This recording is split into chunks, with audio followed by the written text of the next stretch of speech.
following show is a paid program. This show is brought to you by CH Global Financial Services. Hey family, what's up? This is the Cam Hill Show. I'm so glad you're here. We have a great special guest on today, Bridgette Smith-Lawson, who is running for Fort Bend County Attorney.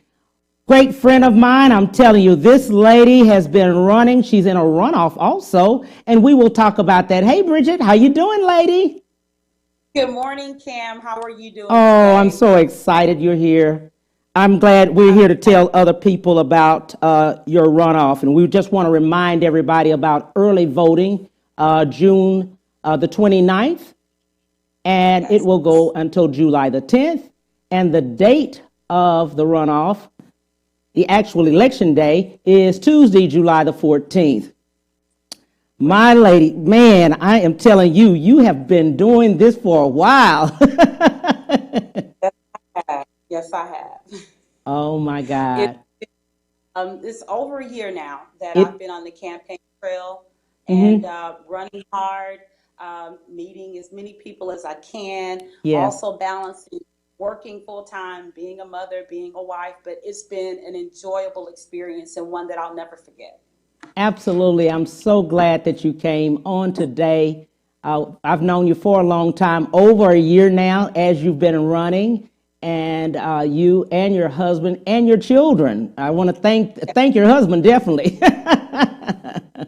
How is that as a mom running, and what would you tell other moms if they decided to do so?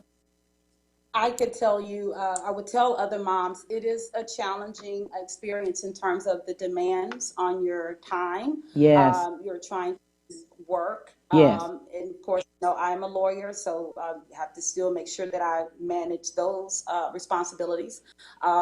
Being a mother, making sure that my children understand that although I'm not at home, I'm not at home for a good reason. And sometimes bringing them along can feel like they're partnering with the process as well. So for other moms who want to join into the process of running for office, I would tell them to make sure that they have a network that's ready around them to support them and their children while they go through the process. But I'll tell you this, more importantly, make sure you dig down deep into your faith, because one of the biggest things that has helped me along this way is staying in prayer, asking God to guide me, seeking his guidance on different things, and just asking for him to give me the grace that I need to get through the day. So so having that element of faith, the Lord guiding you, has been very important. So for moms, if you want to jump into this, make sure you have a good network around you to support you,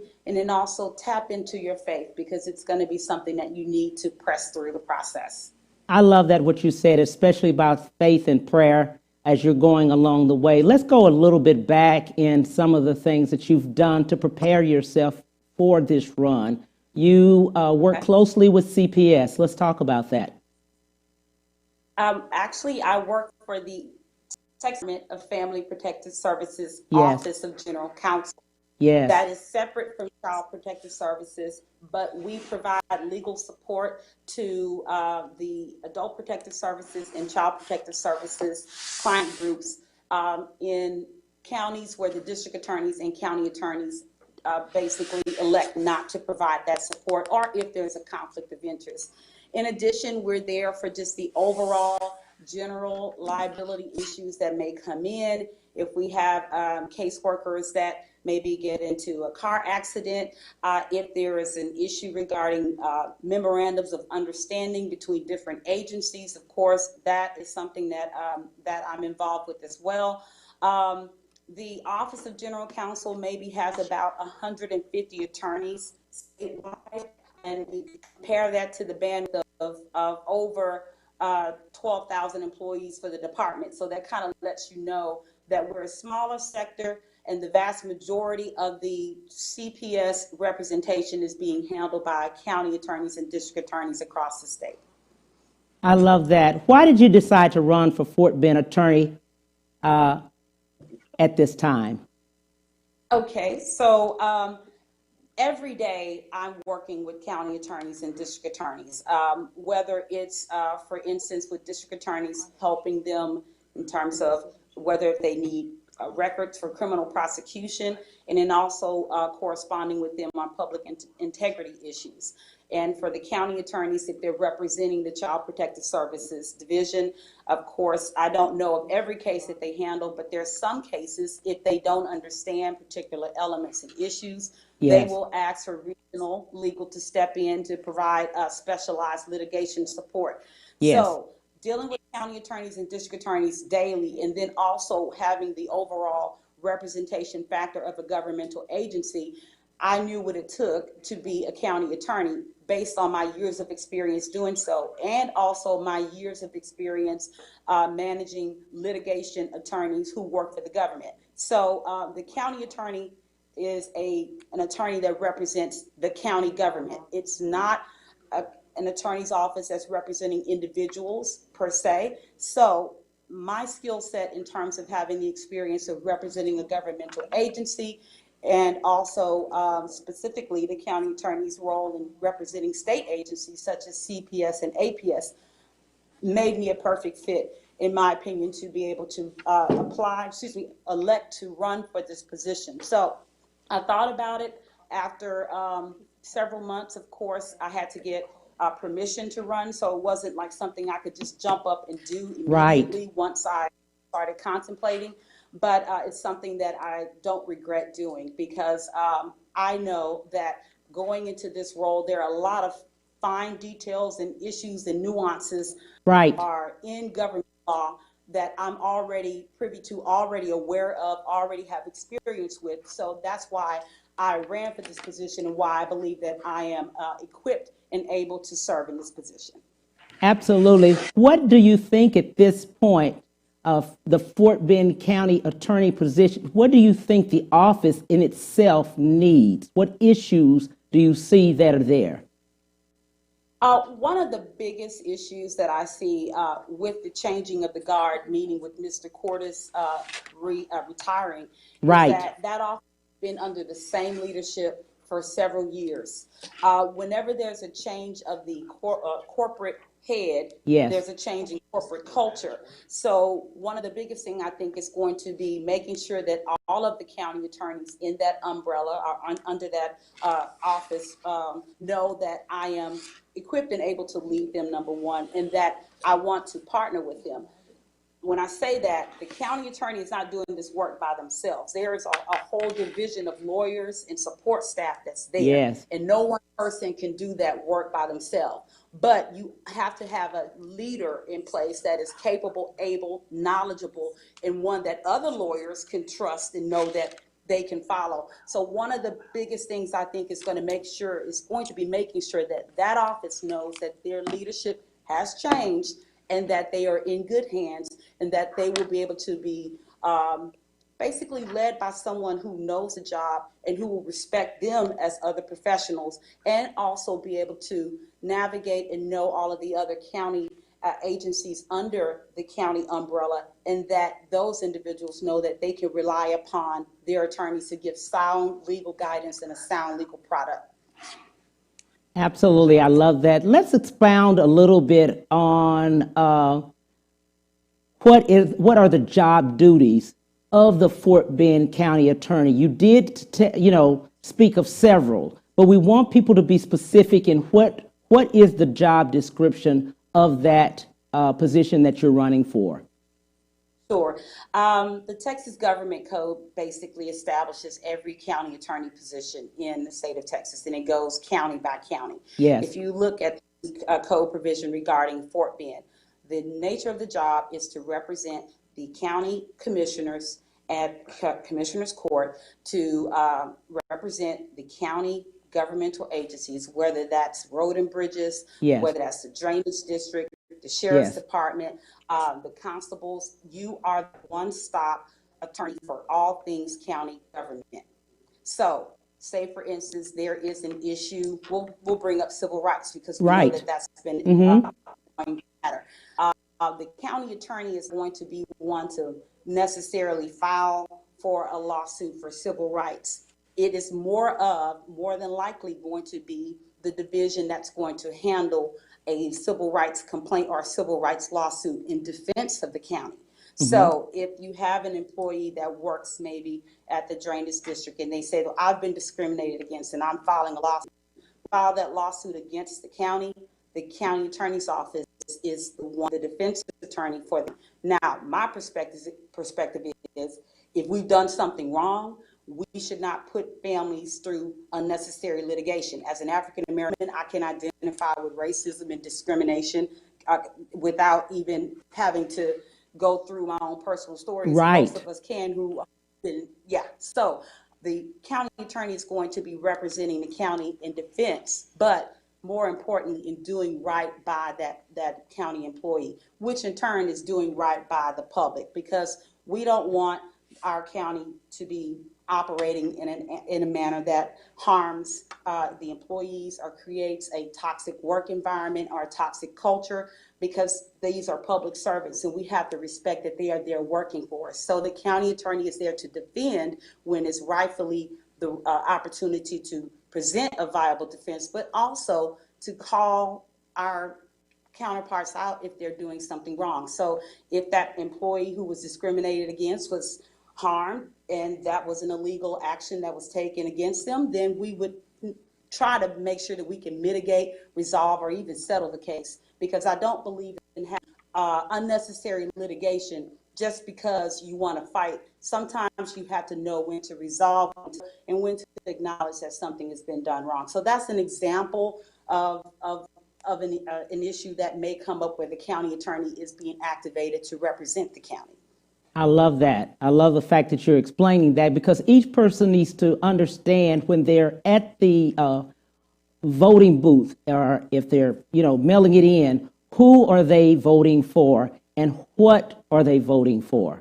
I like to always make sure we explain that. We also want to go a little bit about what is the separation of power of the attorney and the client in government. What does that really mean, separation?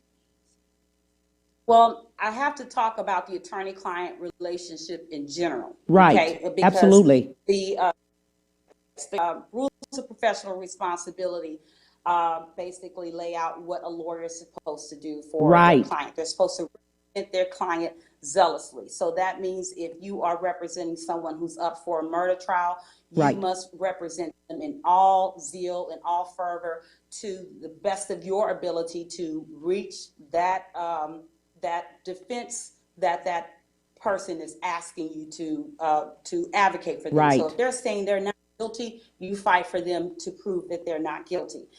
So in the context of government, you represent the governmental agency. So when the governmental agency comes and they have a certain outcome or a certain goal that they want to achieve, you try your best to achieve that. However, it's different with the governmental agency per se, because it's not just an individual. Right. So you're constantly battling or balancing rather, the goal of the governmental agency also with public interest. So those are the slight little nuances that makes representing a governmental agency different from representing businesses, different from representing individuals. So you do owe your client that same duty of zealous representation and that same duty of confidentiality, and also conflicts of interest. An attorney is not supposed to have a client that they have a conflict of interest with, or create a conflict of interest. And that's spelled out clearly in our rules of professional responsibility. So, and that's something that you always have to balance when you're representing a governmental agency and or individuals or corporations. So that's kind of like a little breakdown in a nutshell of the balance of power between an attorney and client, and also the distinction when you're representing a governmental agency. Absolutely. I'm so glad you mentioned that. You're running as a Democrat.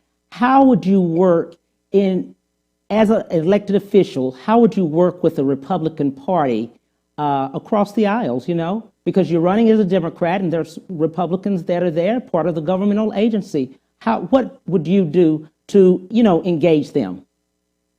Okay, well, that's a great question. As a public servant, I work for an agency that's under the Republican leadership of Governor Greg Abbott. They have a lot of control and say so on how this agency operates. Yes. But I can tell you this, public interest in the protection of our communities is a goal that I would stress is common to everyone, regardless of party line. So if elected, I want them to know that my main goal, I have my democratic values that I do not plan to abandon, but my main goal is to make sure that we keep the public safe and that we do what's right for everyone in our communities. Prime example, if we have a flood, that doesn't stop in a Republican neighborhood, Democrat neighborhood, or this side of Fort Bend and side. It's something that's common to us all. So we all must be able to reach across the aisle and work together. But I do know that some people try to put up those barriers and make it an impediment to reaching sound and safe decisions for our community. And I would not do that. As long as we're fighting for the common goal of keeping the community safe and making policies for Fort Bend County that make common sense, that benefit people at their front door, then I would be on board. And I would want anyone, Republican, Democrat, or Independent, or otherwise, to know that that is my position. So partisan politics, it does have its place. We have to run on Democratic platforms and Republican platforms to get out of our individual primary races. But once I'm elected, I will be a servant to every and all communities of Fort Bend. That's great. The George Floyd issue has hit the world. Yes. A huge impact. How did it affect you and your family? Well, I could tell you this. George Floyd was a schoolmate and a football teammate of my husband. Right. And so it was not someone that my husband or his brothers or his family just discovered when we were all watching him with the knee in his neck. Right. This was someone that they knew from years ago, that they, matriculated through school with, and even after high school kept in contact with them. So it was it hit us a lot more than others. Right. When we were protesting, we were not protesting just because of, of course, obviously in support of Black Lives Matter, but it was an emotional piece because this is someone that we that was a personal connection with, and that created an even bigger emotional pull. I can tell you that my husband cried very hard during that time, and it's something that's sensitive to us. And I can tell you Black Lives Matter to us before the Black Lives Matter movement. Right. So we are for police reform and just ridding this country of discrimination and institutional racism, because it's time out. It's time out for this. We should not have to be facing these same issues in 2020 that have shackled us to our past. So, absolutely. When we come back, we will talk to Bridgette Smith-Lawson about her run. We'll be right back to the Cam Hill Show after these messages.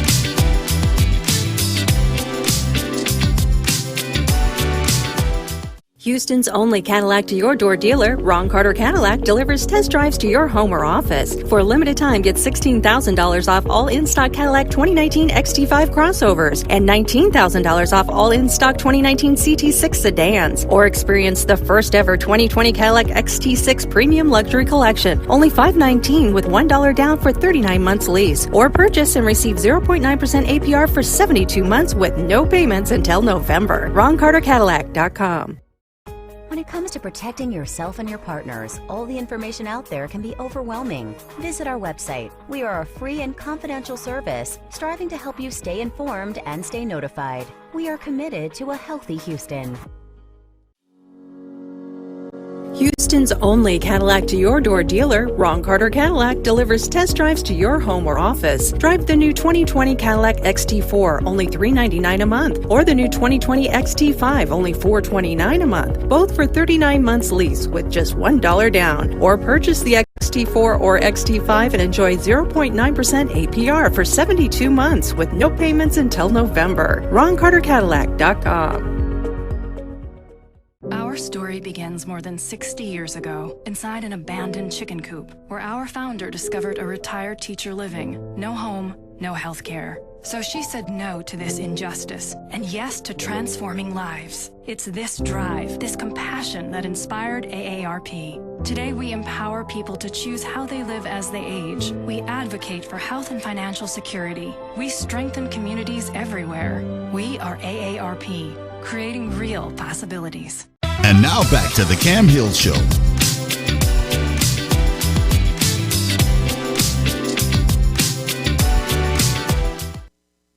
Hey family, welcome back. I've got Bridgette Smith-Lawson. She is running for Fort Bend County Attorney. Hey Bridget, how you doing?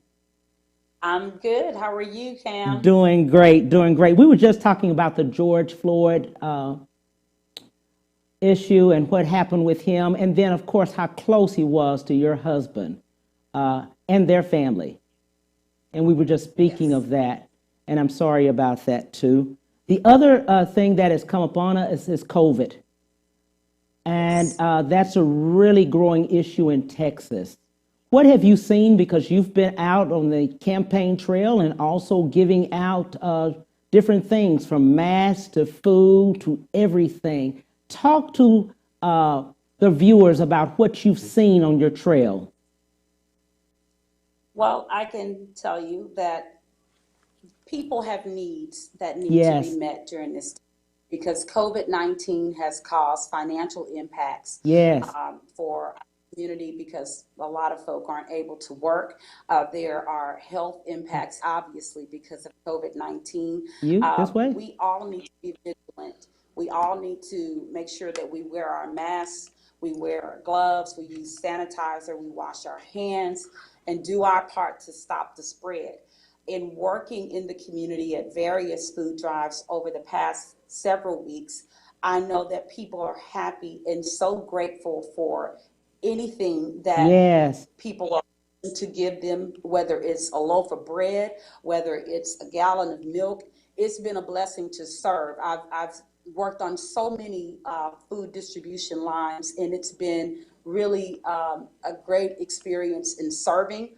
Of course, we don't want to have to engage and congregate under these conditions, but the true spirit of servitude has been shown for the past several weeks with so many of us in different areas of Fort Bend County and across this whole state, actually, of serving our communities and helping our fellow brothers and sisters. So I wish that COVID-19 had not occurred. I'm sure so many of us wish we weren't in this pandemic, but we have to do our very best to work together to get out of it by using all measures to restrict the spread and then helping each other as much as we can to meet the immediate needs of people during this time period.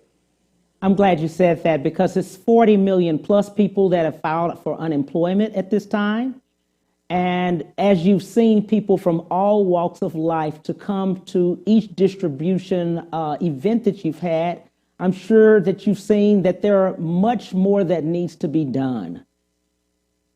Definitely, definitely. I believe that we have not seen the worst of the financial Right. fallout because of this. That is yet to behold itself. But I do know that in the meantime, doing all that we can to assist our brothers and sisters is the best thing that we can do. Sharing the burden, sharing the load as much as we can, and even the emotional load of knowing that maybe you have COVID or just being in the home, isolated from individuals and not being able to maybe just basically hug your grandmother. Those are things that I know personally I'm experiencing of not being able to hug my grandmother. Having just those opportunities to emotionally bond in other ways, whether it's calls, texts, or family Zoom calls, those things are what we can do in the meantime to help support each other emotionally as we continue to fight COVID on so many different fronts. There is much that can be learned from this process in terms of government readiness and preparedness, in terms of making sure that you give the community sound information that's backed by sound data, and supporting our medical professionals and not ignoring information for political expedience. Yes. So I think that's also what we need to look at when we're voting for people into office. I know for myself, as someone who's gone through FEMA training, who has led a group of regulatory litigation attorneys through several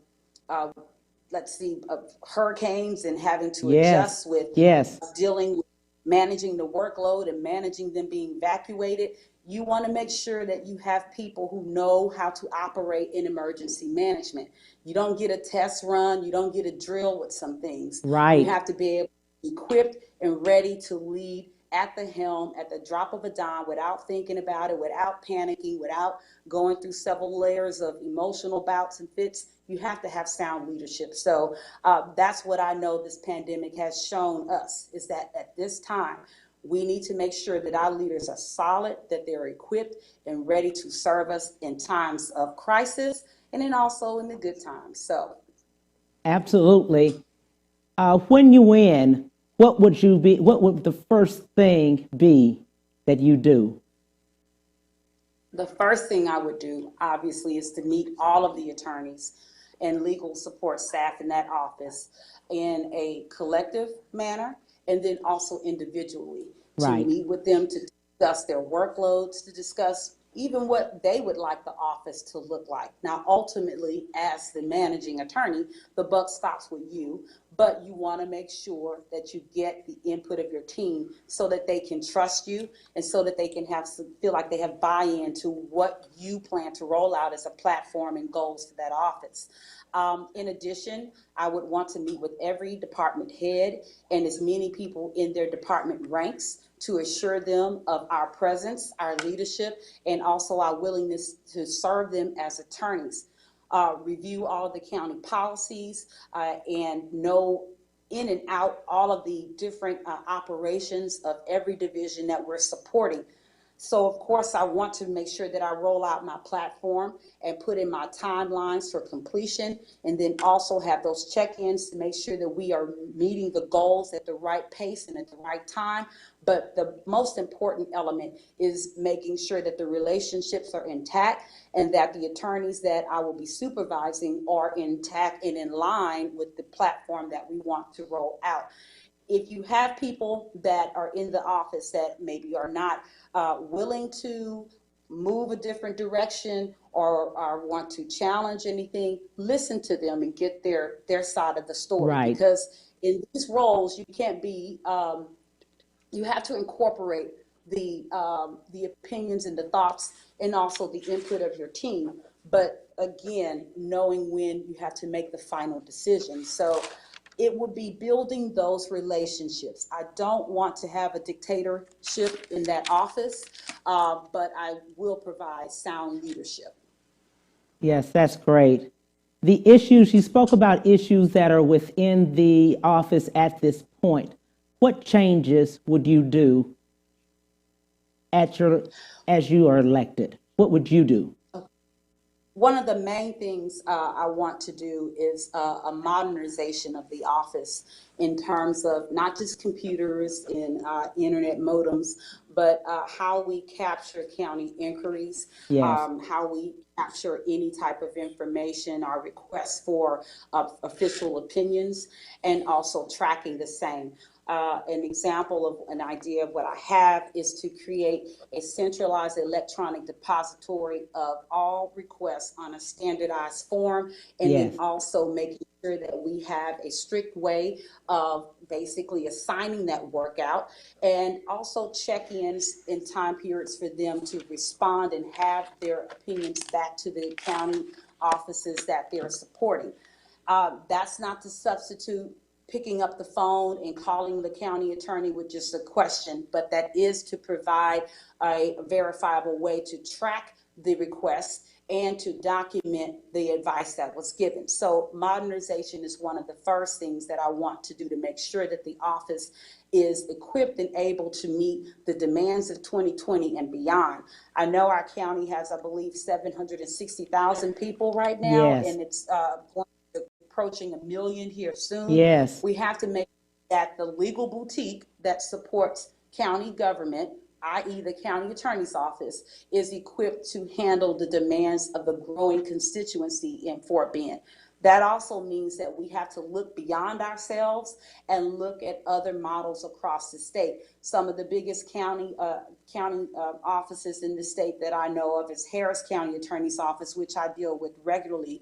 And also we have the Dallas County model and the Travis County model. Looking at those, not that you do the same thing, but that you get an idea, because sometimes you need to look beyond yourself to see what you need to improve upon. So modernization and ensure that we are providing the legal bandwidth that the county demands is going to be one of the first things I want to implement. Good advice is great, and making sure that you have your great lawyer is just, that's the key. But if you cannot provide the vehicle to get the questions submitted to you and the information back out, then you're not doing a service as efficiently and effectively as you can. I understand that. Transparency and accountability in the office. You've mentioned that and spoken about that extensively before. Let's discuss that. The transparency and accountability. All right. So with transparency and accountability, one of the things with the modernization piece is, again, tracking the legal requests or guidance that's being asked of the county attorney's office. But you also have that being called attorney-client privilege. Yes. So although we would be able to provide the guidance and advice that the county needs, you also have to balance that with attorney-client privilege. Yes. So this goes back to what I was explaining. The county attorney's role and duty is to the county government. So if someone just comes off the street and they demand to know certain information, that would have to be vetted and reviewed for balancing of attorney-client privilege.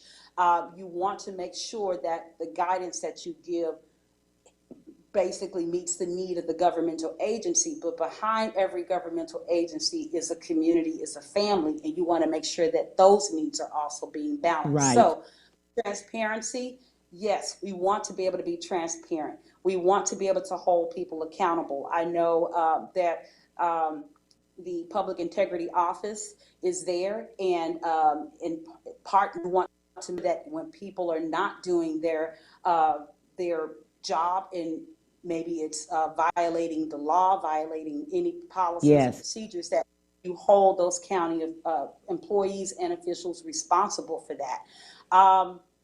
That was one of the things that I talked about earlier, when you want to have the office set up to maybe defend issues of civil rights. Right. If that employee has violated another employee, we want to make sure that we address that employee that did wrong and not just defend the county just, at all costs. Absolutely. If something is wrong, we need to address it. In my experience with representing one of the hardest agencies in the state, we don't always have the ultimate say-so on what our client does, because they are separate from us. They make decisions sometimes without us. Yes. We give our legal guidance. We give our opinions. And just as in any other attorney-client relationship, your client can reject that advice. If you're in a divorce and your attorney advises you to do something, you decide otherwise, that client has the right to object or to reject that advice. But you owe your client the duty of zealous representation, and also giving them all of the consequences of what their choices can be or may be.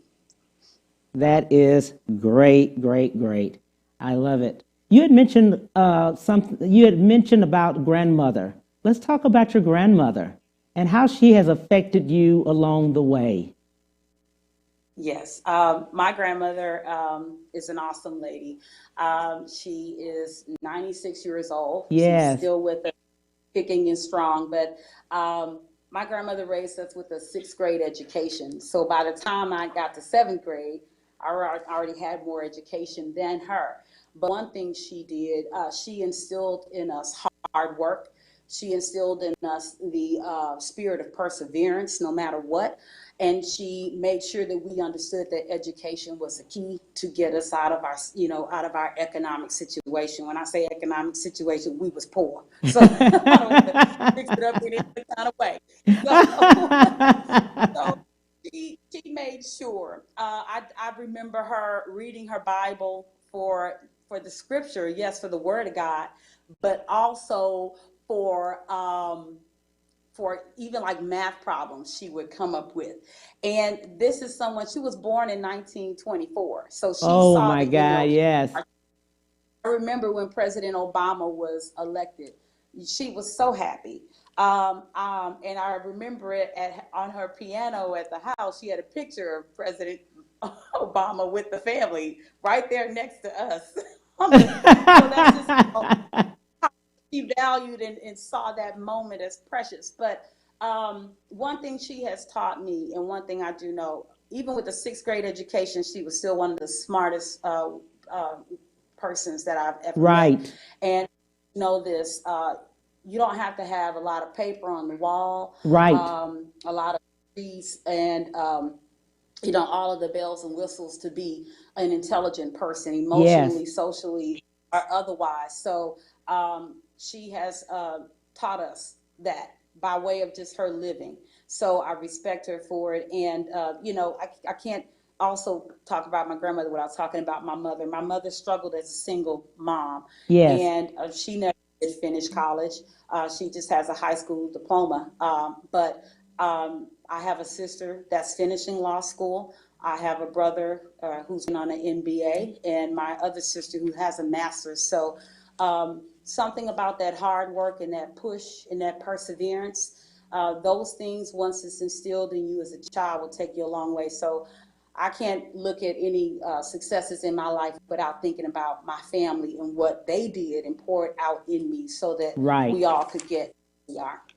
Absolutely. Absolutely. That is so good to know. And her being a single mom, and now you're an attorney. I know she's just a proud mom there.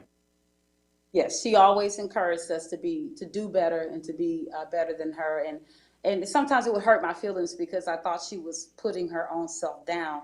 There are a lot of women who are single moms, single dads out there. And you do the best that you can with what you have, with the information that you have at the time. She did all that she could for us. And when she said do better, she was already good. So even without a college degree, that's not the make or break of a person. So I can tell you the life experience that I have has drawn me or drew me to the work of Adult Protective Services and Child Protective Services. I did not have the white picket fence with the 2 dogs, that standard family, that everyone would think, oh, that's, the right setup for great children to come from. But I do know that passion and that compassion for those types of situations has made me look at all of what the elder and disabled population, as well as the vulnerable children, are dealing with in a different light. We all have to play our part in solving these issues. Accountability, iron sharpens iron. We know that we cannot rid all ills in this society, but we all can work towards perfection. And each of us have our own personal life experiences that we should not hide, but bring to bear when we're helping in the community, and also inspire us to maybe the calling on our life that we have not heard or endeavored to seek. So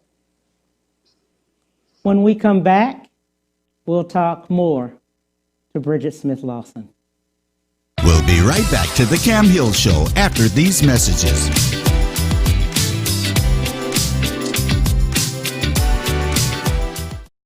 When When it comes to protecting yourself and your partners, all the information out there can be overwhelming. Visit our website. We are a free and confidential service striving to help you stay informed and stay notified. We are committed to a healthy Houston.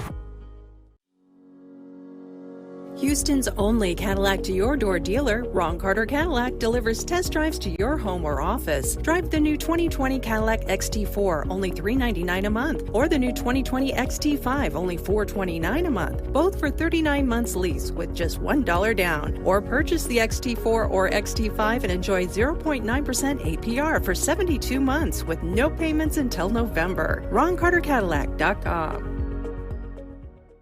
Our story begins more than 60 years ago, inside an abandoned chicken coop, where our founder discovered a retired teacher living. No home, no health care. So she said no to this injustice, and yes to transforming lives. It's this drive, this compassion that inspired AARP. Today we empower people to choose how they live as they age. We advocate for health and financial security. We strengthen communities everywhere. We are AARP, creating real possibilities. Houston's only Cadillac to your door dealer, Ron Carter Cadillac, delivers test drives to your home or office. For a limited time, get $16,000 off all in-stock Cadillac 2019 XT5 crossovers and $19,000 off all in-stock 2019 CT6 sedans. Or experience the first ever 2020 Cadillac XT6 Premium Luxury Collection, only $519 with $1 down for 39 months lease. Or purchase and receive 0.9% APR for 72 months with no payments until November. RonCarterCadillac.com.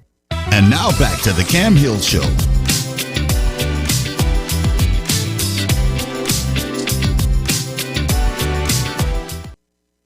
Hi, we're back with on the Cam Hill Show with Bridgette Smith-Lawson. She's running for Fort Bend County Attorney. Hey, Bridget, how you doing? We were just talking about your family, your grandmother and your mom. Just the information is great. Yeah, it is. It is. What would you say more to if people? Behind the story is get there, and I want to make sure that everyone knows that this road has not been easy for me in terms of having to work my way from poverty against every social barrier that said that I should not even went to college, let alone law school. But again. Through. I tell folk I know how to work a Dairy Queen drive-through and write an immigration brief that changes national immigration policy, but that's just something that's just that hard work. I tell anybody who's listening, if you have a goal in your mind or something that you want to achieve, don't let anyone stop you. You go and you work hard to achieve it no matter what. I love that. Also, let's talk to people that may have been, and you've talked a little bit to the moms about public service, but let's talk to the whole family about running at an office or running for office in public service and how it affects the family and what you have seen along your way. What would you give the advice to give to them? I would say, again, this is a joint effort of everyone on your team. So everyone has to be dancing to the same beat. Yes. Because it demands your time, it demands your resources, it demands everything from you, even physically having to be out up early in the morning. I know for me, having to go to work, there are times where I would walk in late from different community engagements or community meetings and have to get up make sure that my daughter was at volleyball practice or whatever, 6:30 in the morning. It is a work of the whole team. Yes. Of course, my husband cooking dinner, going to the grocery store, picking up the girls and managing different aspects. But anyone who wants to run, just know that it's an effort of the whole family. It's a collaboration. It is making sure that everyone around you is working towards that goal and support you. Even my neighbors will cook dinner for me and bring over, because they'll bring over food, and so I can just put it in the freezer and just have my daughters to pop it out. There's just so many things and so many elements that to be managed, including your spouse wanting to help and you just making sure everyone's on the same page and working towards the same goal, and that there's a complete wraparound of you moving forward in your candidacy, because you're going to need it. Absolutely. I love that fact that you said that. As you look along the way and as you're going along the path of running, and this is a runoff, we want to tell people again about the early voting and the time. And I want you to reiterate and talk to people about what does early voting mean versus voting on that day? Well, early voting means that you can get in line and cast your ballot before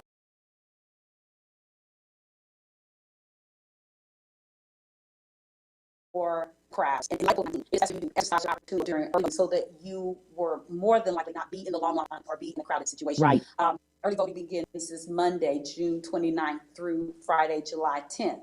The election day is Tuesday, July the 14th. I would tell anyone, come early, exercise your social distancing, bring your mask, bring your gloves, and your hand sanitizer. We hope to be able to have setups and stations out there to meet the needs of the constituents while they're voting by providing masks and gloves and sanitizer and whatnot. But to do that in mass is something that's still yet to be coordinated. But it's better for you to come prepared and to vote early, so that you won't have to worry about the 6 foot of distance between you and the next voter. So exercise that right to vote, definitely. Don't skip that, because our ancestors fought for that. But do it in the early voting period as much as you can, so that you can properly socially distance and reduce the exposure to COVID-19. That's great. We want to also tell people early voting, you can vote anywhere in that county at that time. And we again want them prepared for safety, as you were speaking of. Yes, definitely.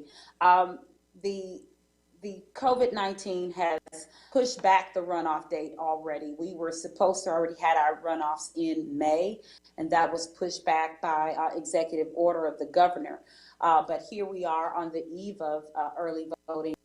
It's not going to be pushed back at this point. So we just have to make sure that all of our voters know we want you to come out and vote again, but we want you to be safe, and we want you to vote in a safe manner. So please check with your, check everything before you go in terms of making sure you have your mask, your gloves, and all of that, all of those elements to protect from contact with and exposure to other people, so that you can vote and then return home and reduce the likelihood of spread of the COVID-19. That's great. I want you to talk to each one of our viewers and tell them why vote for you. Vote for Bridget, because Bridget has been a public servant working for you for many years. When there were no lights, no cameras, no anything like that, and you all didn't know who I was getting up early, going to court across this whole Southeast Texas on behalf of Texans, whether it was Adult Protective Services or Child Protective Services, or just making sure that I did my part to do all that I could as a public servant. Vote for Bridget, because when she says that she has real experience that could be verified, that she knows several practice areas, whether it's criminal law, family law, personal injury, bankruptcy, Chapter 7, 11, 13, probate matters. I've been a tax court ad litem, immigration, also the government code and government law. That's something that's necessary for the job. I am an advocate and also a strong litigator. I want you to know real experience is real experience when I say that. And then proven leadership ability. I have the years of managing Division of Regulatory and Litigation attorneys. And although all of this is maybe something that you've heard before, I know in my heart that I'm equipped and ready to lead that office and to make sure that it serves our communities in a positive manner. I've seen firsthand for several years what it looks like when government doesn't do all that it can or the best that it can, even despite the efforts of many I know who try to do the best that we can locally. I do know that everything in government is not perfect, and it never will be perfect because it's made up of imperfect people. But I can promise you this: I will work my best and the hardest I can to make sure that the county attorney's office serves the community, serves the Fort Bend County governmental officials and governmental agencies, and that it does its best to not harm the community. Vote for Bridget, because when I say that I am here to serve, I do mean it. Vote for Bridget because one thing's for certain: we have to have people in office who are not there just for title, who know what to do, who will submit themselves humbly to you, and I am that person. So if I had to say that in my last words to the voting constituency, I would tell them that. I do know that I have gotten a lot of endorsements, but more importantly, I want the endorsements of the voters. Last time, I think it was 45.17% of the votes. I needed 50% plus one. My third opponent, Mr. David Hunter, is supporting me in my runoff. And I do want the voters to know that I plan to work my hardest to get that 50% plus one. And I hope that you trust me to give me your vote so that I can do the job and face the Republican nominee in November.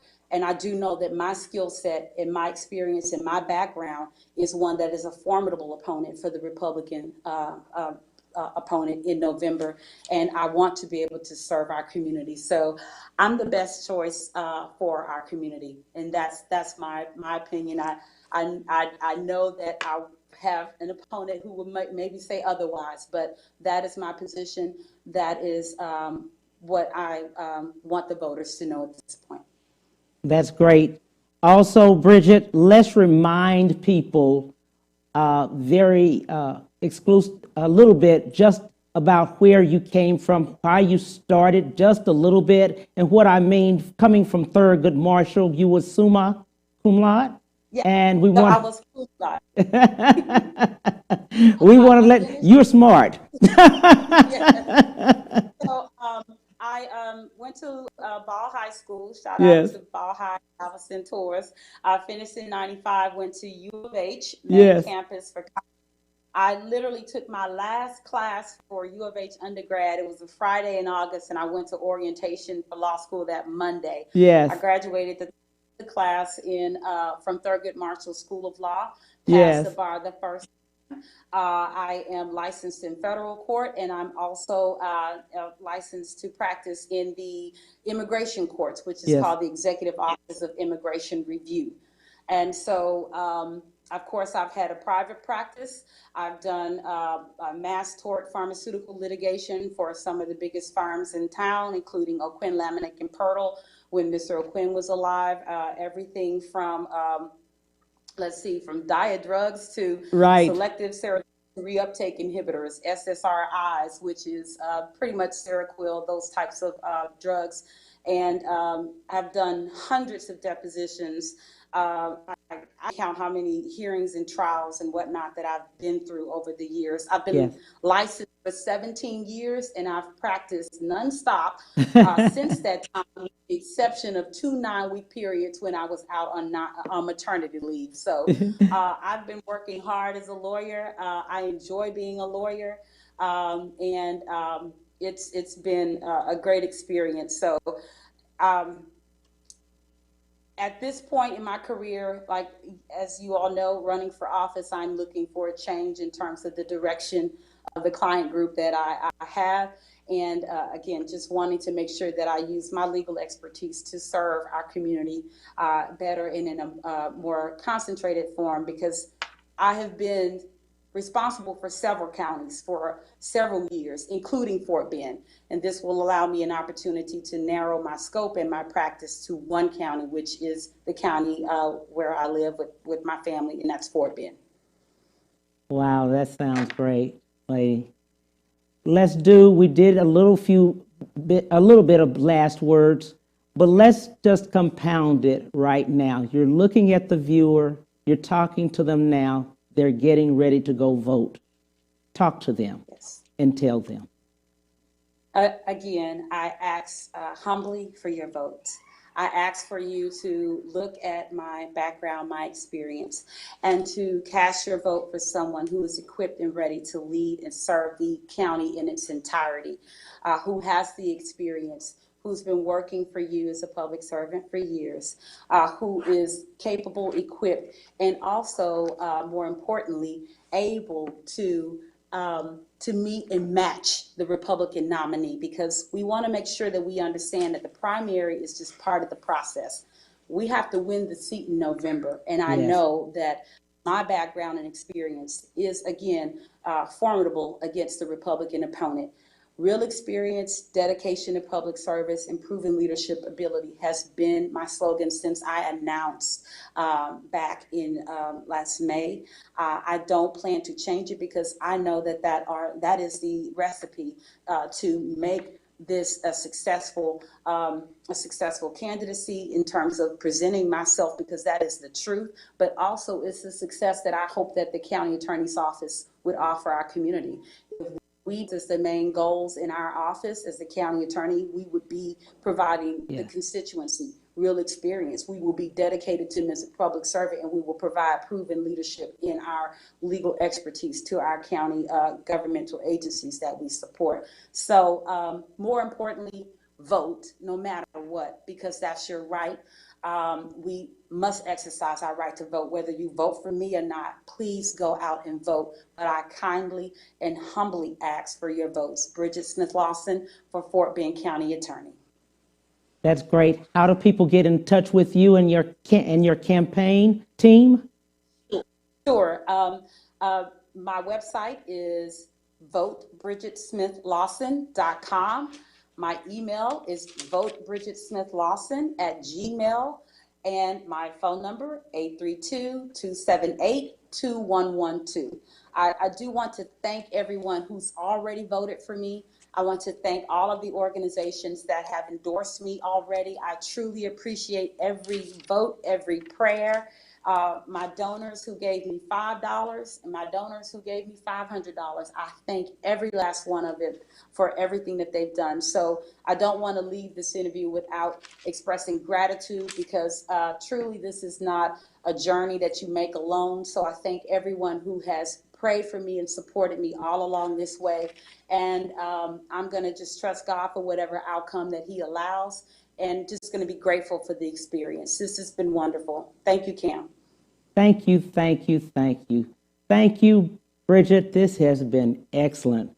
Thank you to Bridgette Smith-Lawson. She's running for Fort Bend County Attorney. June 29th through July the 10th is early voting. July the 14th, that Tuesday, is Election Day.